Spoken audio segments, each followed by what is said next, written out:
Olá, bem-vindo ao GPcast, o canal de podcasts do programa Embrapa Gene Plus. Se você ainda não está inscrito nos canais do programa Embrapa Gene Plus, vai lá, faz isso agora, se inscreva e assim você vai ser notificado toda vez que a gente postar um material novo por aqui.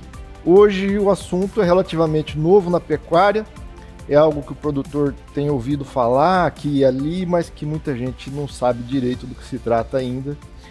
Carne carbono neutro e carne baixo carbono.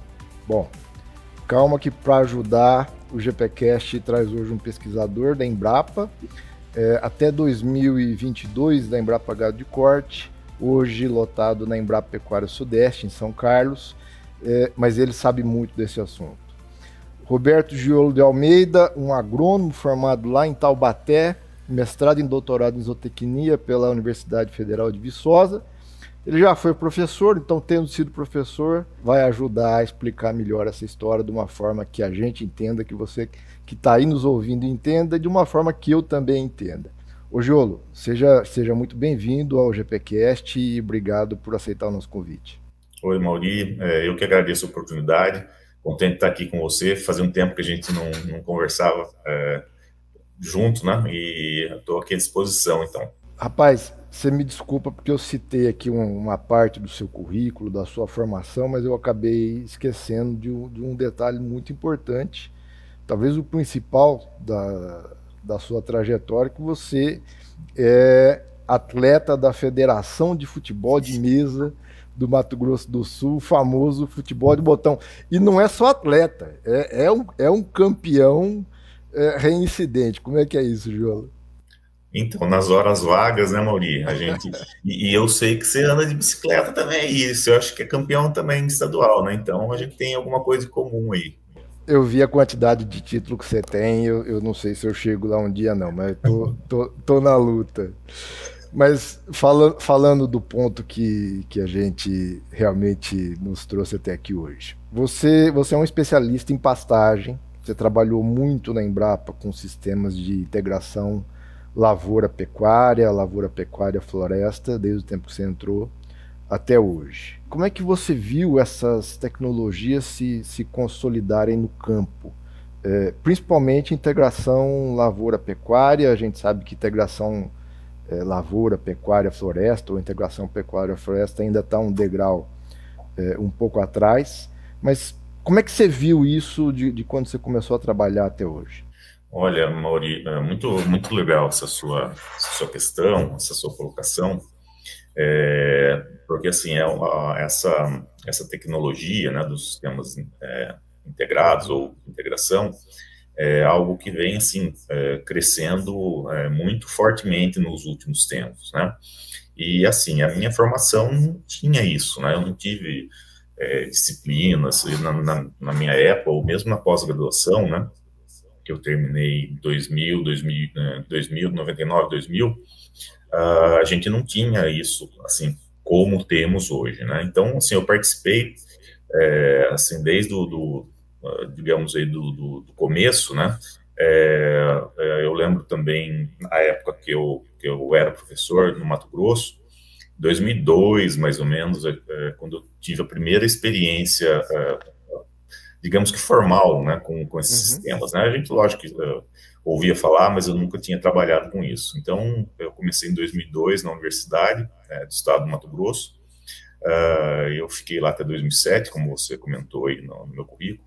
Em 2007 eu entrei na Embrapa. E na Embrapa, assim, os esforços para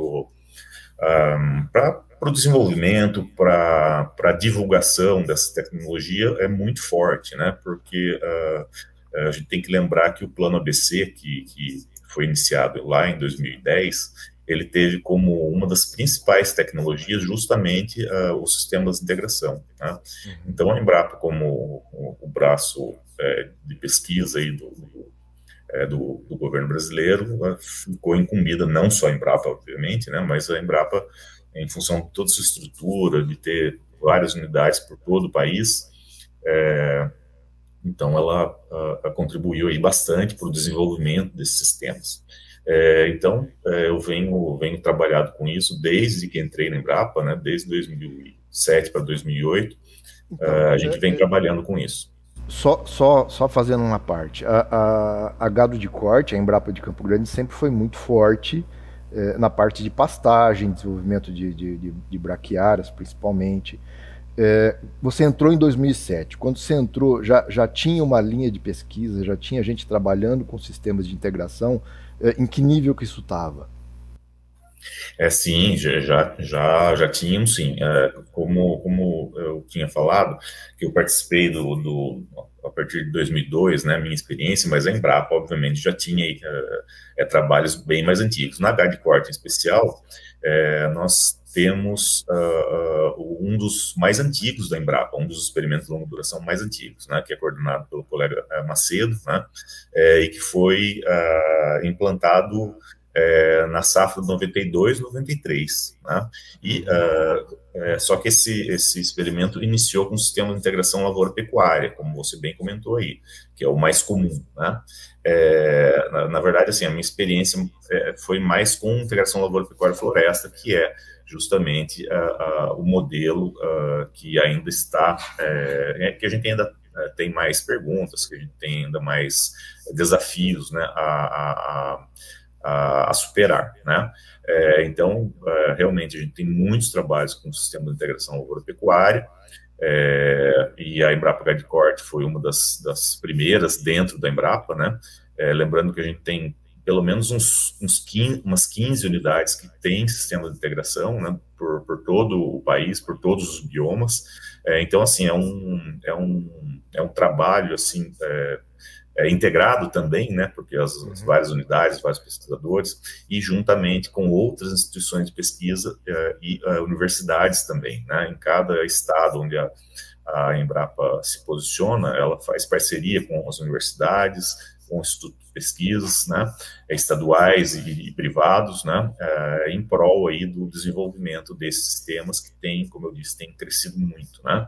Em termos de área, a gente não tem muitas estatísticas sobre isso, mas a gente tem uma que a gente cita sempre aí, em termos de área com esses sistemas no Brasil, que em 2010, quando iniciou o Plano ABC, o Brasil tinha em torno de 2 milhões de hectares com algum tipo de sistema de integração. O objetivo do Plano ABC inicial, né, que foi de 2010 até 2020, era chegar em 2020 com mais 4 milhões, ou seja, ter 6 milhões de hectares, e a gente chegou em 2020 com em torno de 17 milhões de hectares. E a perspectiva do Plano ABC+, que é até 2030, seria, então, chegar a 30 milhões. Então, a gente realmente vai chegar lá, né? Então, para mostrar, esses números demonstram, né, que essa tecnologia tem crescido e, obviamente, tem crescido porque o produtor, obviamente, se interessa e vê o potencial dessa tecnologia. É claro que a integração reúne várias atividades, né?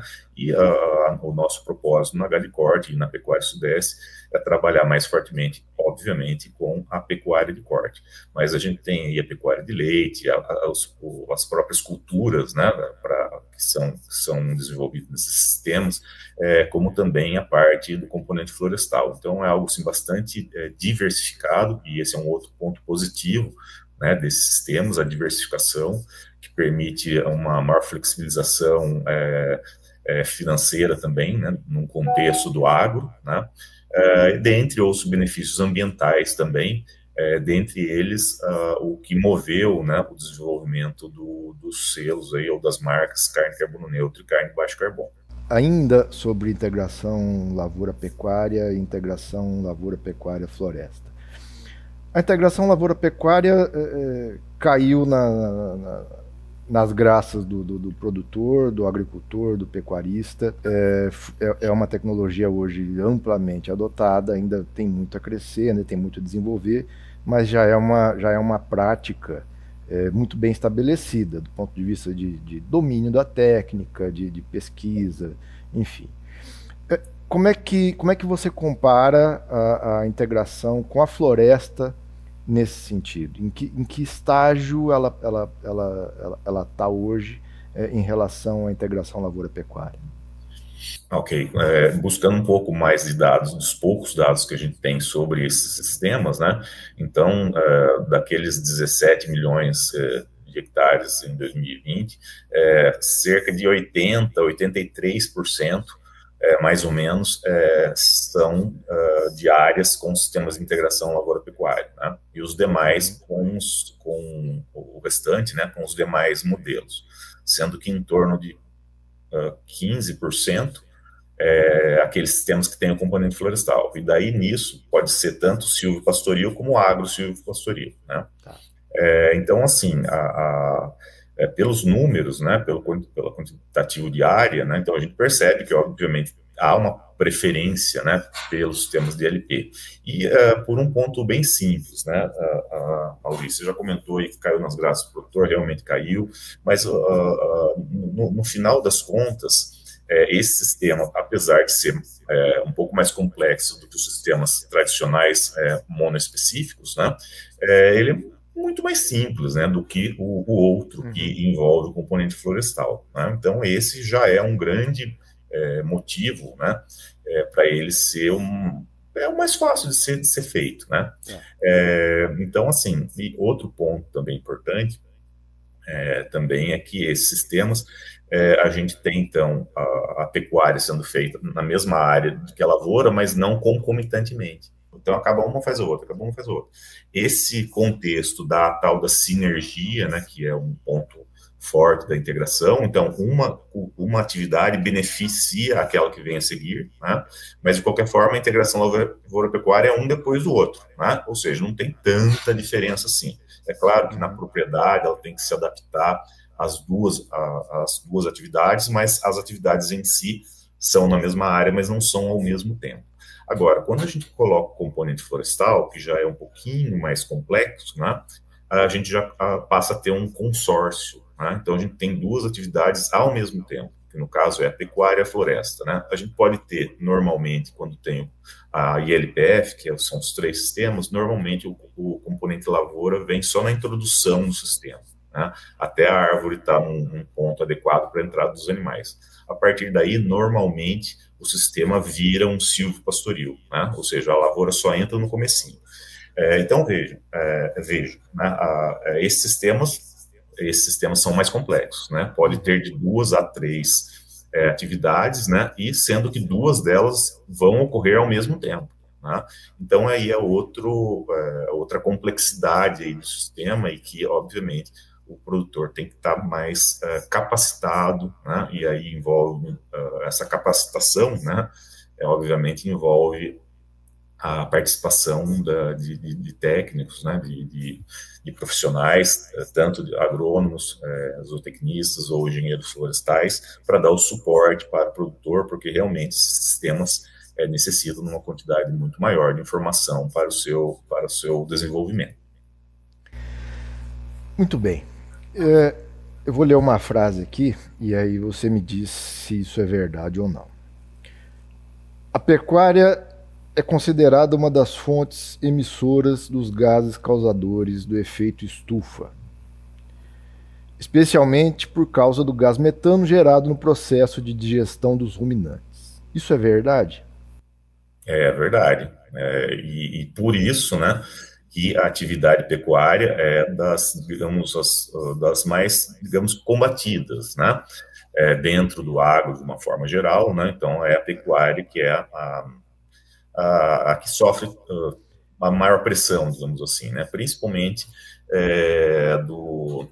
da comunidade internacional, né, frente à nossa produção. Mas é importante dizer que as outras atividades também são emissoras, né? Somente as culturas também emitem, né? Aí é que está. Você disse combatida e exatamente o propósito dessa pergunta que eu estou te fazendo.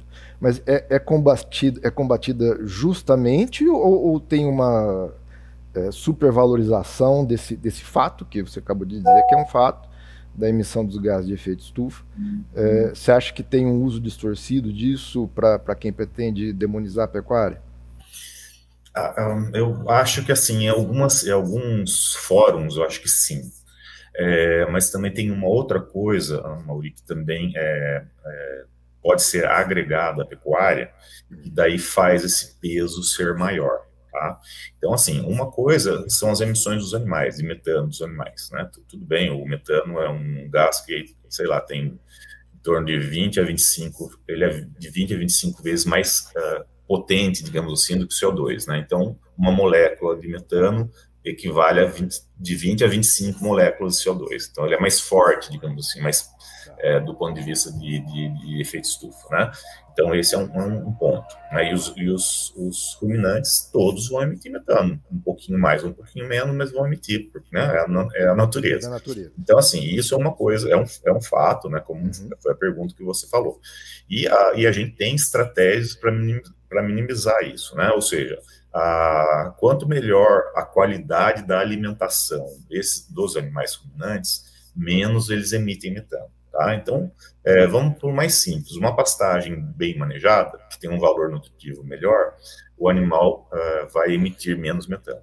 E tem outra coisa, obviamente, a intensificação da produção, né? Ou seja, se o animal é produzido em menor espaço, em menor período de tempo, obviamente, ele vai emitir menos. Então, na verdade, são dois ganhos que as tecnologias podem permitir e diminuir as emissões. Né? Uma é a qualidade da dieta, que o animal emite menos de acordo com o que ele ingere, né? De acordo com a qualidade, né? Então, aquele mesmo quilo de alimento que ele come, se for mais digestível, se for de melhor valor nutritivo, com aquele mesmo quilo de alimento, ele emite menos e ganha mais. Então, são dois pontos. Ele emite menos e ganha mais peso e é terminado em menor tempo. Tá? Então, no longo prazo, ele emite menos e no imediato, ao comer o alimento, ele emite menos também. Então, esse é um ponto. E a gente tem muitas tecnologias, né? A própria intensificação, a terminação intensiva, TIP, RIP, o melhoramento genético, né? Que a gente está aqui falando. O melhoramento genético, exatamente. A gente está falando aqui no canal de melhoramento. Então, assim, existe melhoramento. Para que tem CAR? Para que tem, né? Para que tem essas avaliações genéticas? Não só isso, eu costumo dizer, eu costumo trazer esse exemplo. Há 20 anos atrás, uma vaca Nelore comercial emprenhava com 3 anos a primeira vez e paria com 4.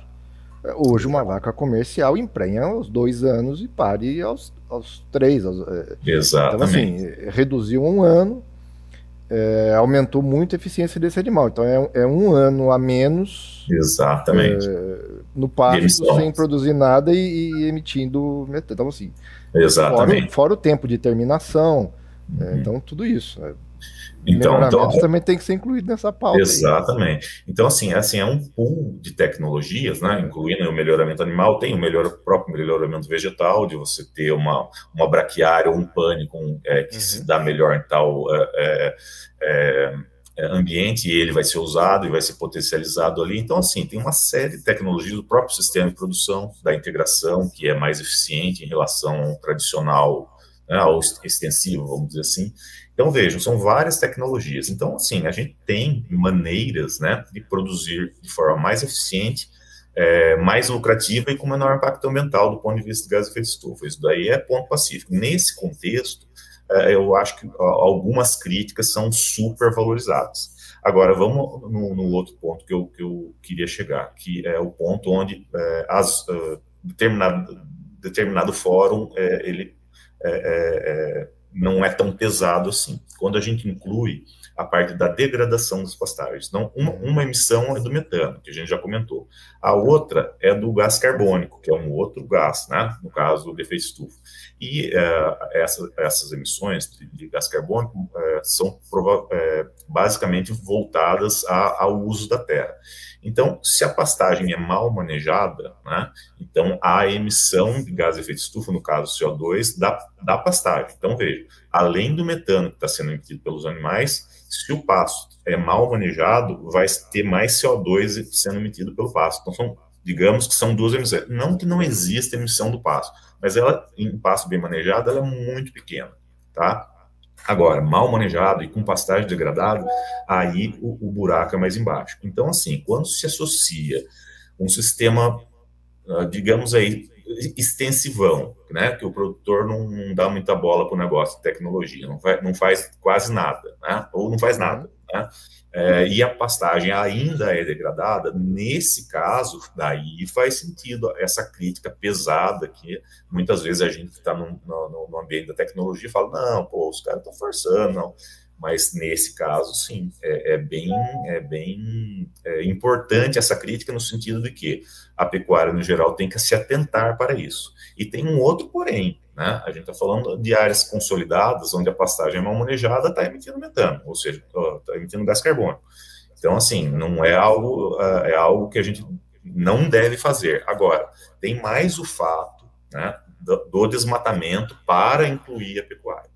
Então, veja, você pergunta, a gente começou falando do metano, é um dos gases, né? Uhum. Depois a gente já falou do CO2, que pode ser advindo do mau manejo, né? E o próprio CO2 sendo advindo da supressão da vegetação nativa, tá? Então, se a gente juntar tudo isso, tá? Imagina, vamos nos colocar na cabeça de quem está criticando. Eles vão falar assim, olha, aquela pecuária ali do Brasil, ela é de uma área desmatada, né? Ou seja, tem uma vegetação enorme ali, foi desmatado, botou pastagem, beleza. Se o pasto fosse bem manejado tudo certinho, menos mal, porque daí é trade-off, né? Você tira um negócio para ganhar outro, né? Você precisa comer, então você vai botar ali. Uhum. Agora, imagina você tirar aquela floresta que muitas vezes para a comunidade internacional, o Brasil é assim, o Brasil é futebol, samba e Amazônia. Então, assim, os caras vão achar que a Amazônia do sul até a Caatinga é tudo Amazônia. Uhum. Então, tem esse porém também, eu não estou forçando a barra, não. Então, daí eles pensam o seguinte, o mindset desse pessoal é assim. Então, assim, você tira a Amazônia, bota uma pastagem mal manejada e tem emissão da pastagem do animal. Então, é daí que advém essa crítica pesada, tá? Então a gente precisa estar atento a isso. E daí como que a gente se defende? Poxa vida, a gente tem uma das maiores pecuárias do mundo, né? A gente está fazendo tudo certinho, né? É claro que tem pastagem degradada e tal, mas a gente está fazendo tudo certinho, tem integração, ninguém tem integração como a gente tem. Os nossos índices estão só aumentando, né? Então, não é essa pecuária que deve ser criticada, né? E sim essa outra que a gente tem que ter cuidado com ela. Pois é, mas é exatamente isso, porque essa pecuária da pastagem degradada, da baixa eficiência, do ciclo longo, é uma pecuária que a gente tem combatido, independente se nós estamos falando de emissão de carbono, emissão de metano. É uma pecuária que nós temos combatido porque simplesmente era ineficiente e esse pecuarista sai da atividade. Não é esse o caminho que nós estamos trilhando.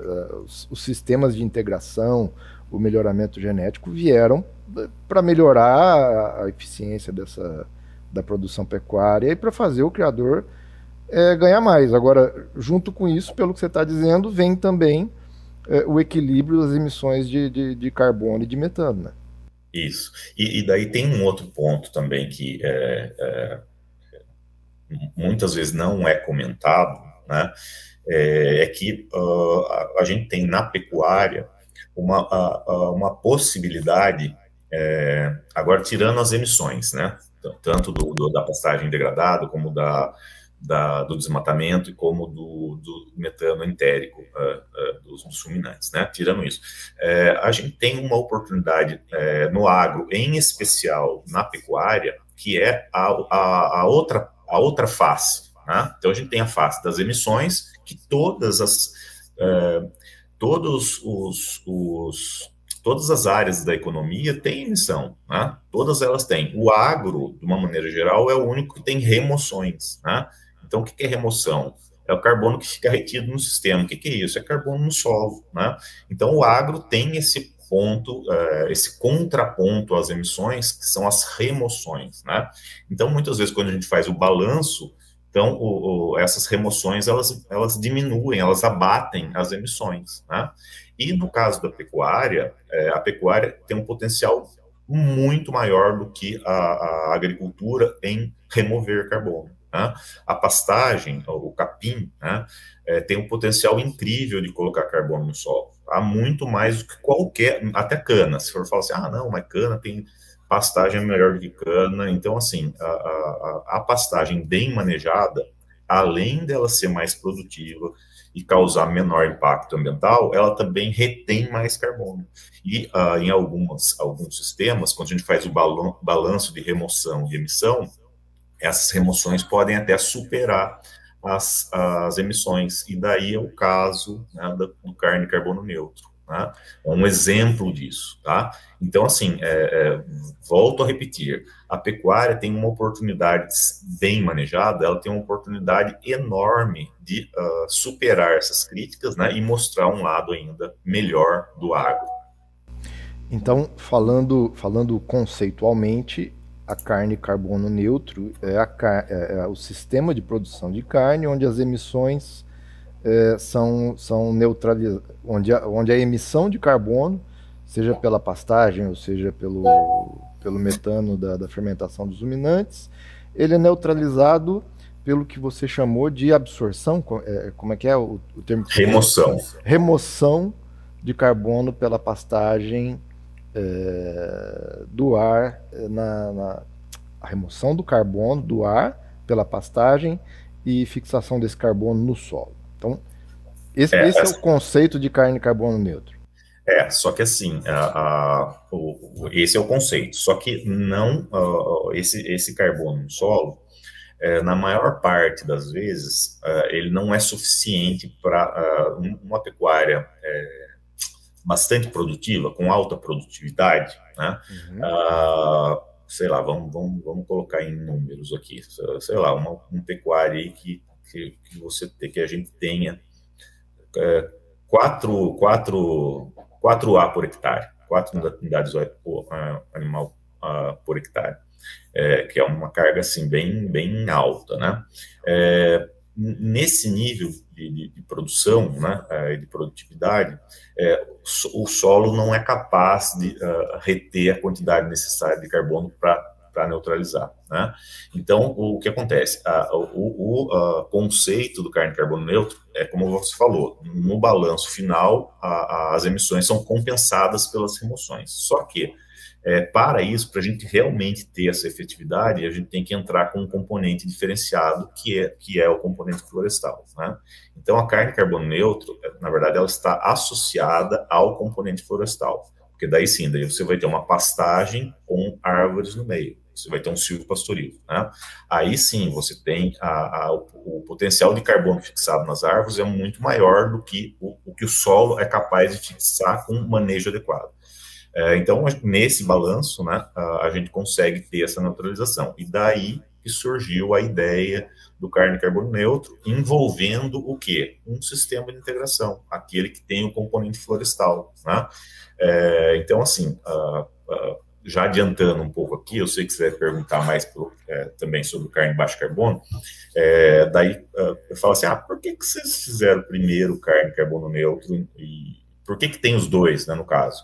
Então, assim, já de cara, né, que eu estou tentando explicar aqui, o conceito do carne carbono neutro, então, é a carne que tem o seu volume de carbono neutralizado dentro do próprio sistema. Para isso, tem que ter um componente que fixa muito carbono, ou que sequestra muito carbono, ou que remove muito carbono, que no caso é o componente florestal, né? O solo é limitado. Não, o solo continua retendo, mas em quantidade insuficiente. Quando a gente coloca a árvore, aí sim a gente neutraliza. Então, por que a gente fez primeiro carne carbono neutro? Porque em termos de contabilidade, de contar quanto carbono que entra, que sai, era mais fácil, né?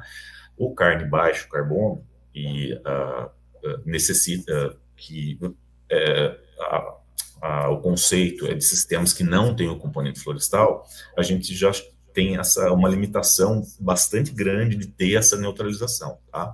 Então, por isso que a gente dividiu, né, em termos mercadológicos, obviamente, e criamos inicialmente uma marca que era mais fácil, tá, do ponto de vista técnico, de a gente apresentar e de validar, né?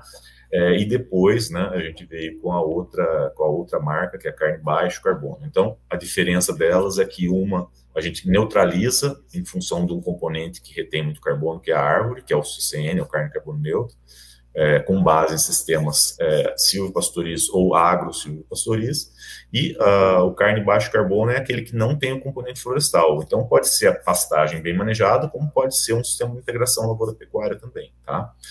Às vezes o pessoal confunde e acha que o carne baixo carbono é só integração. Não, é integração, lavoura-pecuária e pastagem também tradicional, bem manejado, obviamente. Tá. Existe o selo carne carbono neutro, né? É um programa específico. Explica como é que esse programa funciona, como é que esse selo, que essa certificação funciona.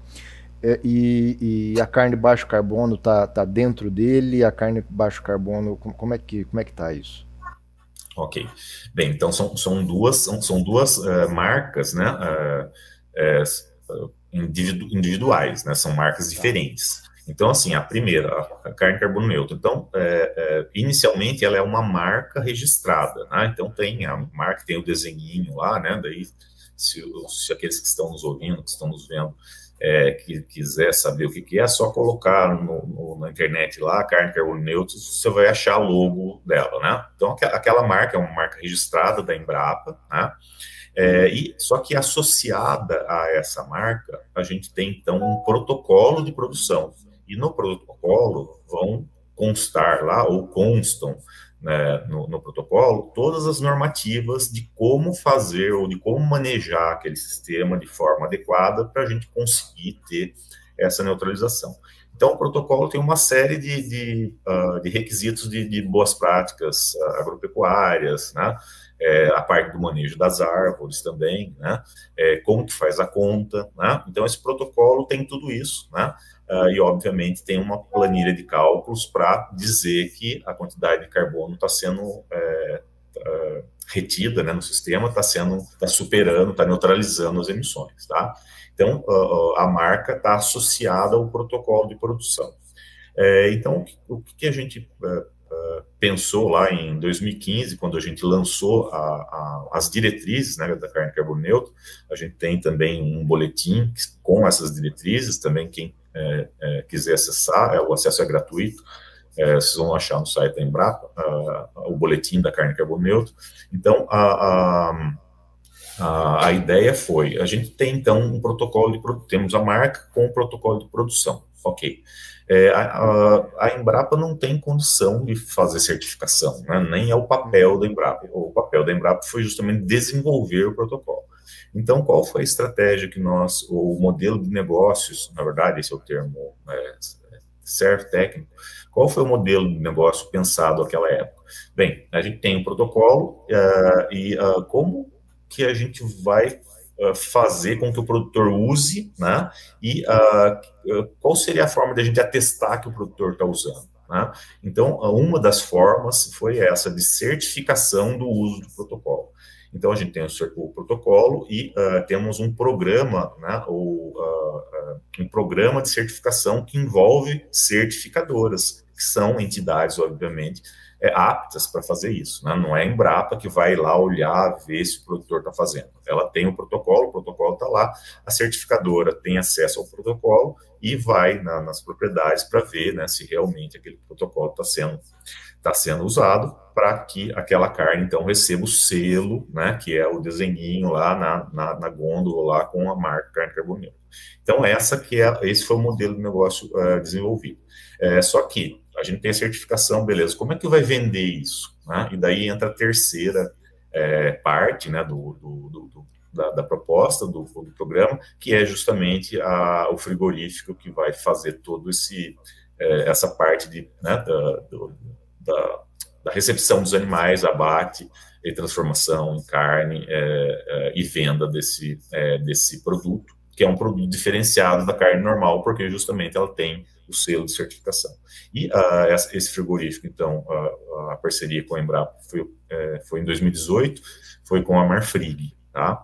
Então, esse programa já existe, né?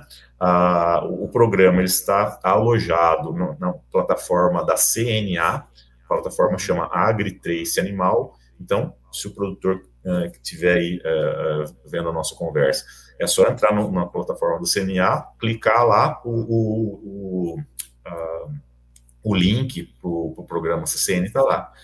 Dentre outros programas de certificação de carne no Brasil, tá? Então, assim, a gente já tem o do CCN. Então, o produtor entra no site do CNA, se cadastra, né? A partir daí ele vai ter, se não me engano, são 4 certificadoras atualmente que estão credenciadas pela Embrapa, né? A Embrapa credencia treina, na verdade, os técnicos da certificadora para eles fazerem o processo de certificação, e na outra ponta a gente tem o frigorífico que vai receber essa carne e vai comercializar, tá? Da mesma forma, vai ocorrer com carne baixo carbono. A carne carbono neutro entrou no mercado em 2020, tá? Uhum. E o carne baixo carbono vai entrar esse ano, né? A expectativa é que seja lançado oficialmente lá na COP30, lá em Belém, né? Essa é a expectativa de lançamento. A gente já tem as diretrizes, já temos a marca registrada também. Tudo que eu falei para o carne carbono neutro, a gente tem para o carne baixo carbono. Só não está no mercado ainda, né? O processo, o programa de certificação ainda não foi lançado, mas as diretrizes e o modelo vai ser o mesmo, tá? Sobre a carne carbono neutro, já existe o produto, já existe o selo, já existe o protocolo, já existem as certificadoras. O criador que quiser adotar não vou chamar de sistema, mas que quiser entrar nesse modelo de produção, já consegue fazer isso. Isso, via CNA. Ele tem que entrar no site da CNA, AgriTrace Animal. Para a carne baixo carbono, ainda será lançado no evento da COP em Belém, que será quando? Novembro de 2025. Novembro de 2025. Na verdade, o carne baixo carbono tá só esperando o lançamento, né? Porque, na verdade, todo o protocolo ele tem que estar dentro da plataforma da CNA. Então, daí tem a parte de informatização, como que o produtor entra lá, essa parte aí, né? Mas o resto vai ser igual ao CCN, né? Só que se entrar lá hoje, só vai ter o CCN. O CBC deve estar disponível só no finalzinho do ano.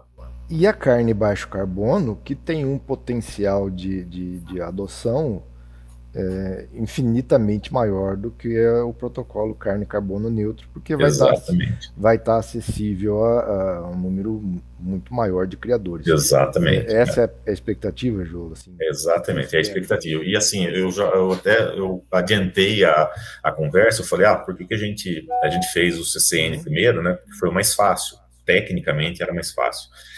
Mas a gente sabe, obviamente, que a demanda pelo CBC, né, ou pela carne baixo carbono, vai ser muito maior em função de que o CCN, se a gente for fazer uma conta simples aí, é 2% das pastagens do Brasil, 2%, 3%.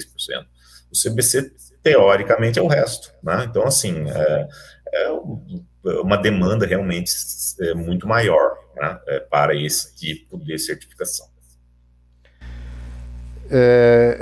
É uma excelente notícia, mas voltando na carne carbono neutro, na CCN, como você falou, dá um panorama geral, Júlio, de como é que é esse protocolo para o criador conseguir ser habilitado, ser credenciado na carne carbono neutro.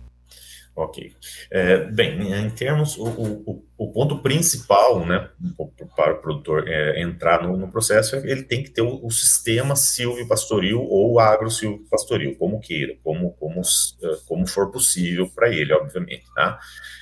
Então, assim, ele tem que ter um pasto com árvores, né? Pode ser na implantação, ele pode estar implantando, né? Quando não tem árvore, ele vai implantar, como ele pode assumir o uso de uma área, né, que ele já tem implantado, e a partir dali ele vai certificar sua área, né? Então não há problema.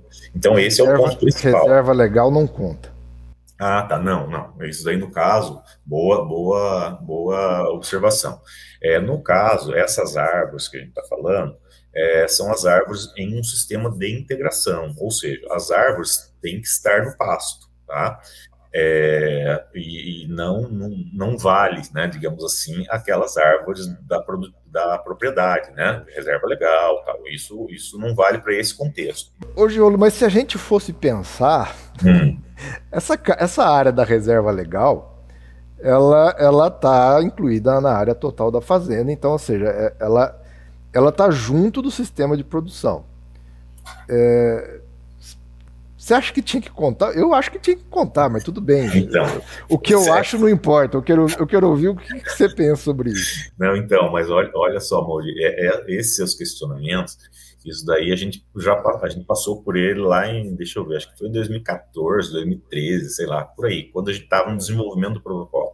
Então veja como, assim, o negócio é bastante complexo, porque assim, primeiro que, assim, para qualquer, os dois selos, eles não são para crédito de carbono, tá? Isso já é uma outra resposta que sempre aparece, né?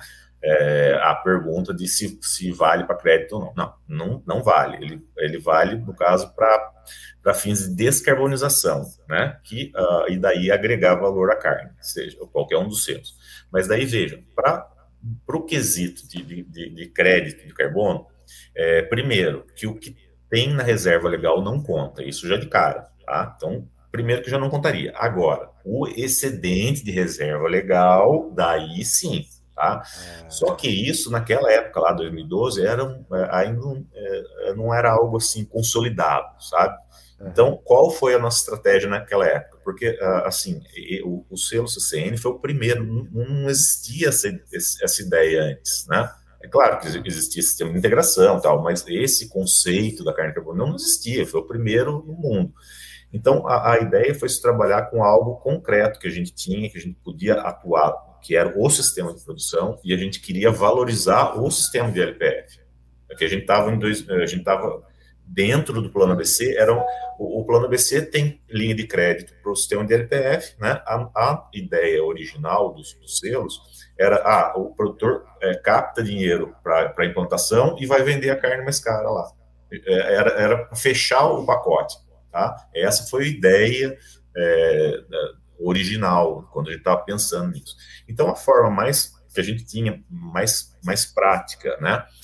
Para fazer isso era contar com o sistema de produção. Então, assim, outra coisa importante, você falou assim, não, mas a fazenda como um todo, no caso do protocolo, é por área de produção, tá? Então, não é a fazenda como um todo que é avaliada, é a área de produção. Então, por exemplo, a área do silvopastoril do produtor é de, sei lá, 500 hectares, a fazenda é 5.000, tá? Ele vai contar aquela área de 500 hectares. E por isso que a área total da fazenda, o excedente, o que seja, o que for que ocorra no resto da propriedade, aquilo lá não vai estar computando para o CCN em si, tá? É claro que o produtor vai ter que ter essas coisas todas bem ajustadas na propriedade, porque o produtor de CCN ele não vai poder acessar a certificação se ele tiver pendência, por exemplo, no CAR, tá? Não é possível isso, porque tem uma certificadora por trás, né? Então, respondendo de novo a sua pergunta, não vai valer as árvores da propriedade como um todo, porque o que conta é a área do sistema de produção. E isso é um ponto positivo para quem quer, algum produtor que tenha interesse em crédito de carbono. Por quê? Daí ele vai poder acessar o crédito de carbono pelo excedente de reserva legal. Então ele vai poder ganhar duas vezes, vai poder usar o selo, ganhar o selo naquele sistema de produção, e porventura, se ele tiver interesse, ele vai poder também requerer créditos de carbono por meio do excedente de reserva legal. Então é possível, o selo ele não briga com isso, né? Ele não é para isso, né? Entretanto ele ajusta a propriedade. Produtor que tem essa certificação, ele tem alguns outros requisitos da propriedade como um todo, em termos de legislação, tá? Como eu disse, não vai contar, mas em termos de legislação ele tem que atender. Então, ajusta a propriedade, ele ganha com a carne sobrevalorizada e ainda tem a possibilidade de um outro ganho, que seria o crédito de carbono, tá? Então, aí respondendo que os selos não são para crédito, mas eles organizam e permitem uma nova certificação para crédito. Tá? Seriam tipo dois ganhos que o produtor poderia ter, né? E eles não são conflitantes. Como é que é o processo? O criador entra direto em contato direto com a CNA. ou procura direto, o primeiro contato é com a CNA.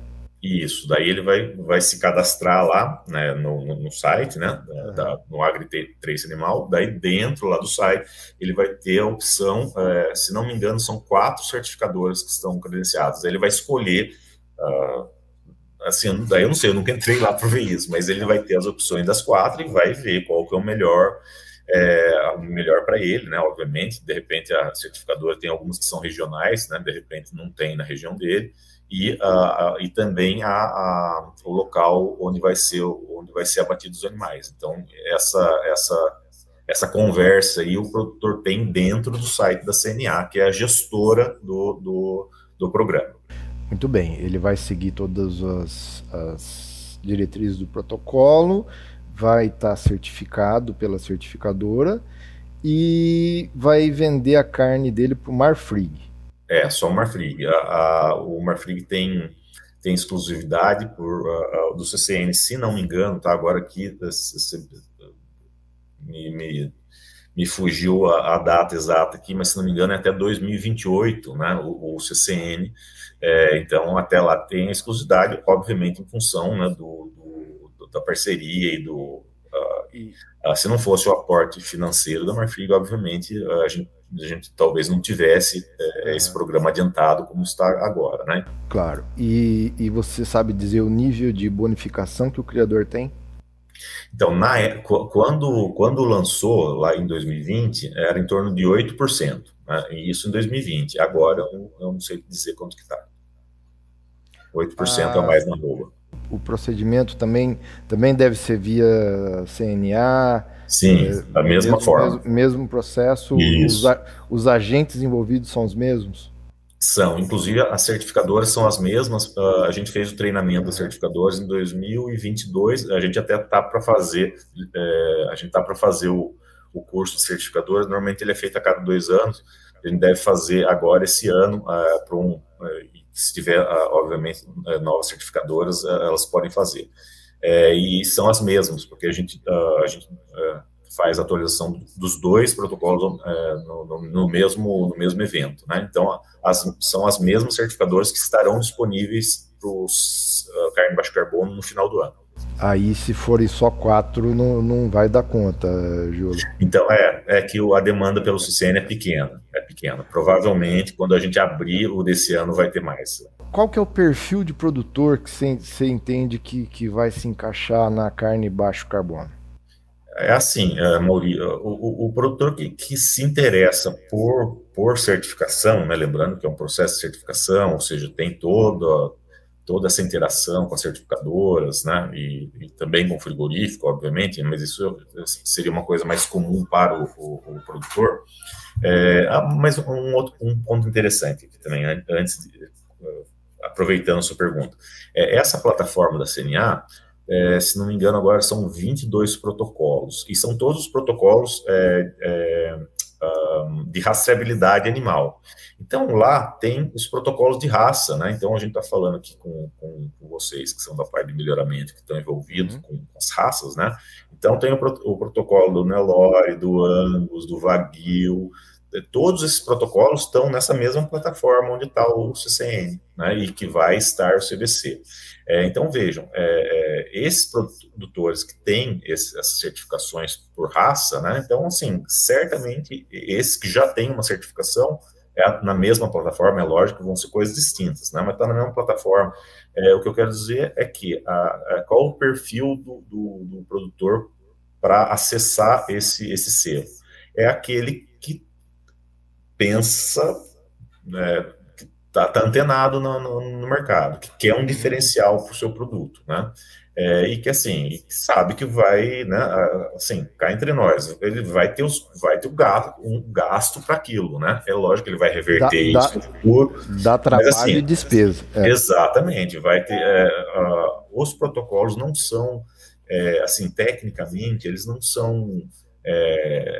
dificílimo de fazer, entendeu? Não é aquele negócio que ninguém faz, não, absolutamente. E no caso do protocolo carne baixo carbono, que foi o segundo protocolo, ele é mais digamos assim, mais evoluído, né? Ele é mais interessante do ponto de vista do que o produtor vai fazendo ao longo do tempo, né? Aí eu também estou falando da diferença entre os protocolos, né? Eles não são iguaizinhos. Agora, e do CCN tem que o produtor tem que ter área com silvopastoril. Então, assim, é uma exigência, né? Explica melhor como é que é isso que você disse do criador poder ir fazendo ao longo do tempo tá. Carne baixo carbono. Tá, a carne baixo carbono, que é um protocolo mais evoluído, né? Então, no baixo carbono, é lógico que a gente já tinha experiência do carne carbono neutro, né?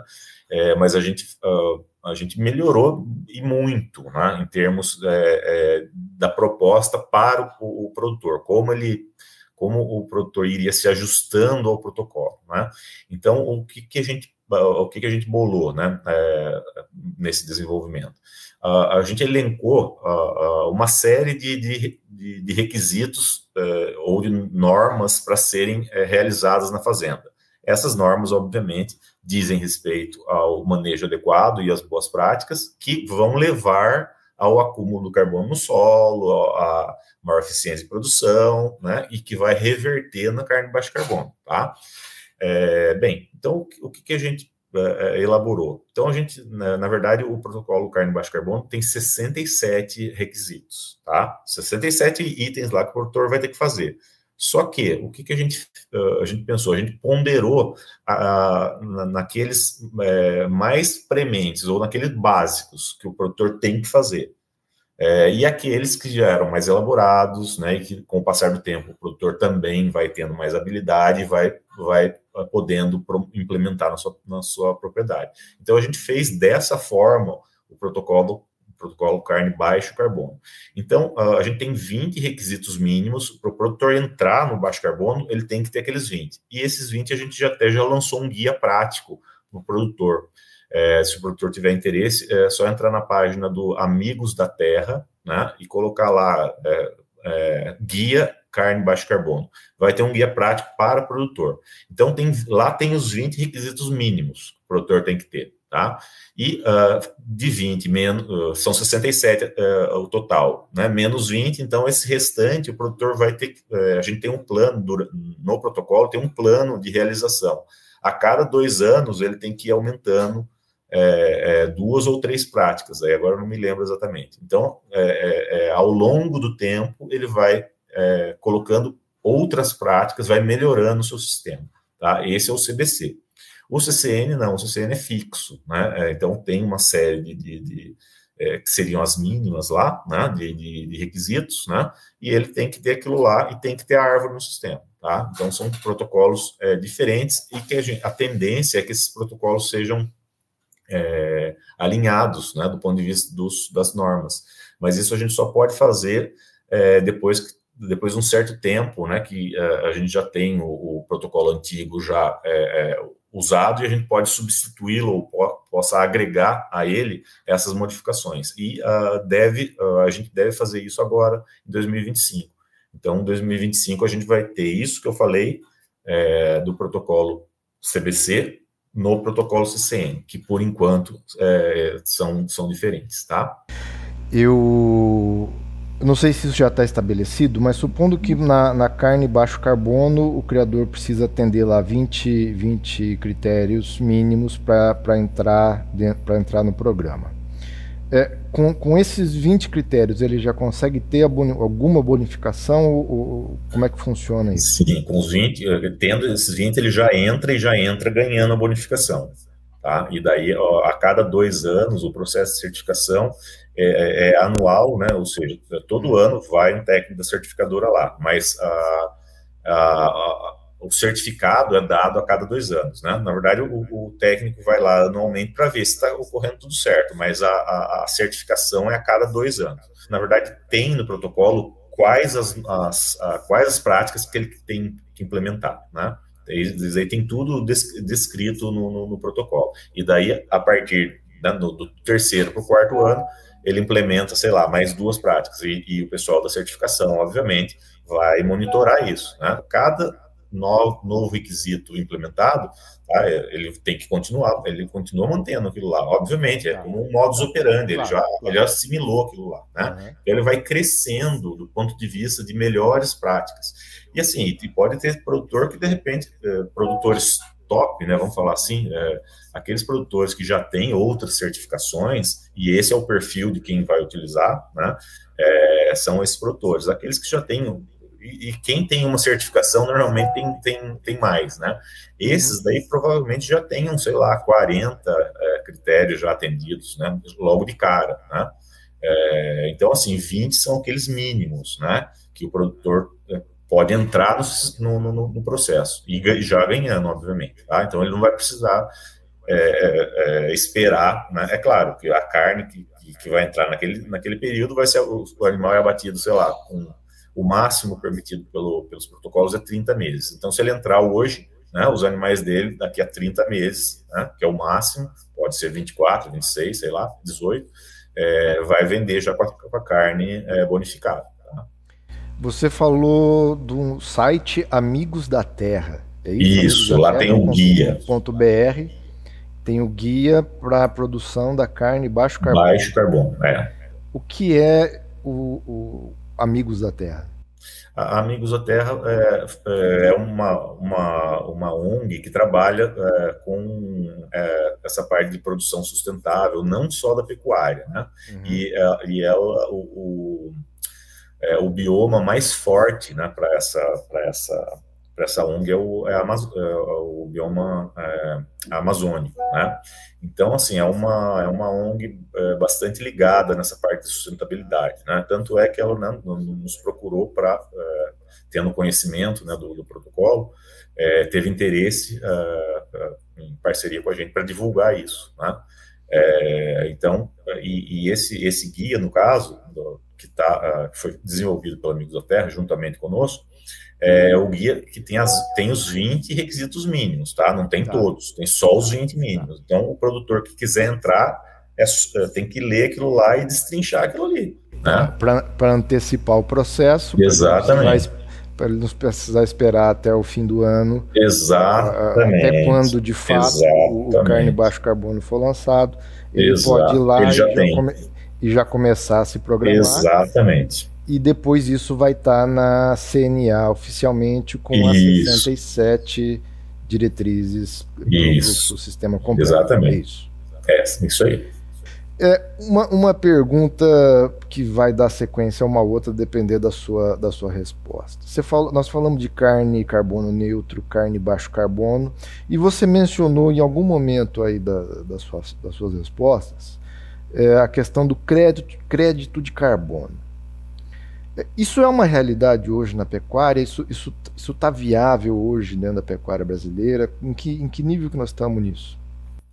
Então, assim, a demanda por informação é enorme, né? Isso, sei lá, há um ano e meio atrás só se falava disso. Agora deu uma arrefecida, mas ainda continua uma demanda razoável, né?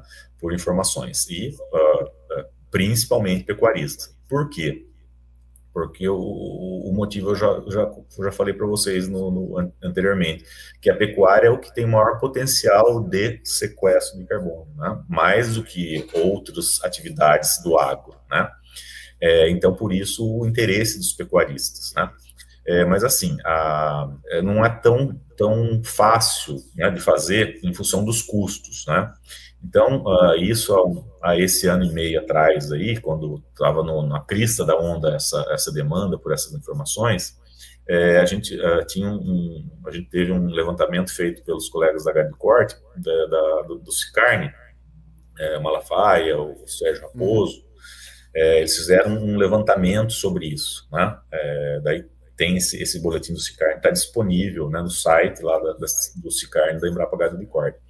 Então, à época, né, há 1 ano e meio, 2 anos atrás, era necessário uma área de em torno de 20 a 25 mil hectares, né, para poder valer a pena do ponto de vista financeiro para o produtor. Ou seja, era algo que não estava disponível, né, né, não estava para uma condição do produtor médio. Exato, ou seja, era caro, né, traduzindo, era caro. Né, mais recentemente, eu já tive informação de que esse valor caiu para em torno de uns 10 mil hectares, ou seja, caiu pela metade, né, continua sendo alto, mas, né, já diminuiu bastante.